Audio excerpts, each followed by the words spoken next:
Hello everyone, this is my TNA Impact Wrestling review for May 10th, 2012. And everybody knows this is the go-home show right before their Sacrifice pay-per-view. And honestly, storyline-wise, it was a horrible, horrible show in my mind. And most everything almost made no sense whatsoever outside of a couple things there. And those couple things were basically the whole Devon television title deal, which he's supposed to be on there every week anyway. And then they set up the three-way match, which honestly I think they should just said handicap match and been done with it at that point in time. Also, the other thing that made somewhat of sense was how they dealt with the Brooke Tessmacher and Gail Kim storyline going into the pay-per-view as well. And those were honestly the couple of good things. The Brooke Tessmacher Velvet Sky match was, well, bad. It was pretty pathetic in my mind. And the only reason why it would be considered better than any kind of Divas match right now that you would see in the WWE is because it was longer than 1 minute. But that's my own personal opinion on there. For that match at the pay-per-view, should be an okay match. Brooke Tessmacher's obviously still a little bit unexperienced in the ring, but Gail Kim has a lot of experience. Should be an okay match. Shouldn't be absolutely horrible in that stretch of the imagination. But just a lot of the show made no sense of why they're doing these things right before the pay-per-view. The first one is, it starts off right on the bat for me, which is making this fatal four-way with all these different stipulations to the actual match itself that could completely change the entire Sacrifice pay-per-view. Now, granted, they did what they were doing with the potential of changing #1 contenders, or RVD gets to pick the title match, the stipulation to the match, or Bobby Roode gets to pick his own opponent type deal. They did it to try to be unpredictable. Unfortunately for me, at least in my mind, the more unpredictable they try to become, the more predictable they become.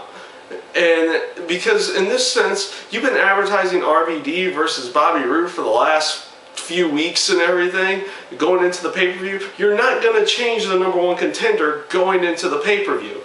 If they wanted to add some kind of stipulation to it, honestly, I felt a tag match would have been just better in that sense of the word. Have RVD have a tag partner, have Bobby Roode have a tag partner, winning team gets to pick the stipulation.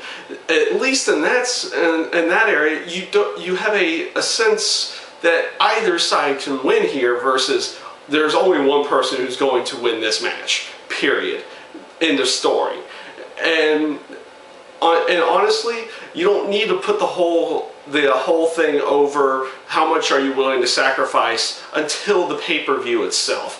And because that's the point of the pay-per-view. Up until then, you don't really need to get that point across. And I think that's one other thing they were trying to do, is get that point across about the how much are you willing to sacrifice to get what you need, get what you want.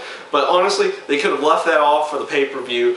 The Fatal 4-Way match itself, it was a good Fatal 4-Way match. It just, in my mind, had no purpose being on this show and being there right before the pay-per-view.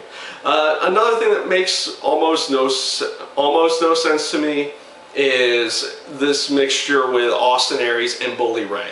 And the whole deal is, yes, they're going at the pay-per-view again, but why have Bully Ray attack Matt Morgan to send a statement to Austin Aries? The Austin Aries and Matt Morgan have nothing in common. They haven't worked together in any way, shape, or form. It made no sense for him to attack Matt Morgan right before his match and then not come out for Austin Aries' match right after, a bit later on in the show for his match with Zema Ion. In my own personal opinion, it would have been better off if, he came out during that match and sent a statement to Austin Aries by causing a DQ or costing him the title, because they're obviously going to try to put Austin Aries into this higher light eventually. He doesn't need to have the X Division title. It needs to be dropped to someone else at this point in time. But they kind of just let the match happen. And once again, a good match between him and Zema Ion. It just, in storyline purposes, it made no sense tonight. And I'm just thinking off the top of my head here, what else could have been going. I didn't at the end of the around the show. I didn't see a lot going on with the Motion Machine Gun, or not the Motion City Machine Guns. They actually have nothing to do with the pay-per-view. The other one that made no sense, and I'm shocked this actually slipped my mind, is why, if Christopher Daniels and Kazarian are going after the tag titles, why aren't they focusing on that this week? Why aren't they doing something with Samoa Joe and Magnus? As a matter of fact, I don't even believe Samoa Joe and Magnus were even on the show.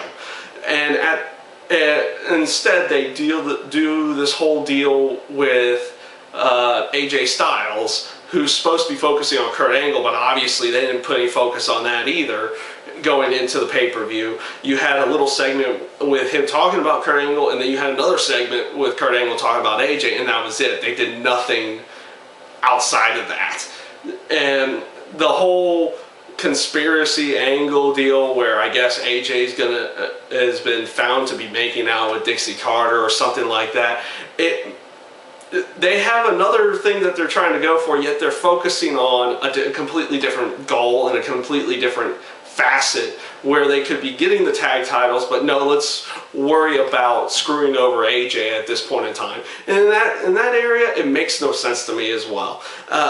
The show, wrestling-wise, it had good matches on it, and if you were just watching for wrestling this week, that's fine. But storyline-wise, it was just completely horrible in my mind. And just in my mind, I might catch flack from somebody else. I don't know. I don't care.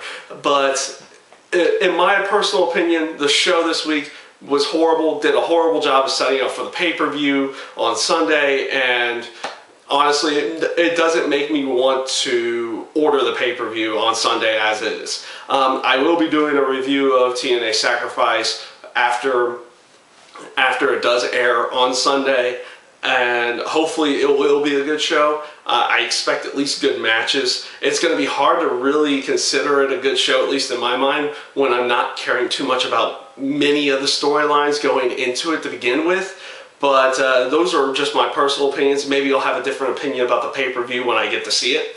That's basically what I felt about TNA Impact this week. I hope you guys enjoyed this, and I do thank you for watching.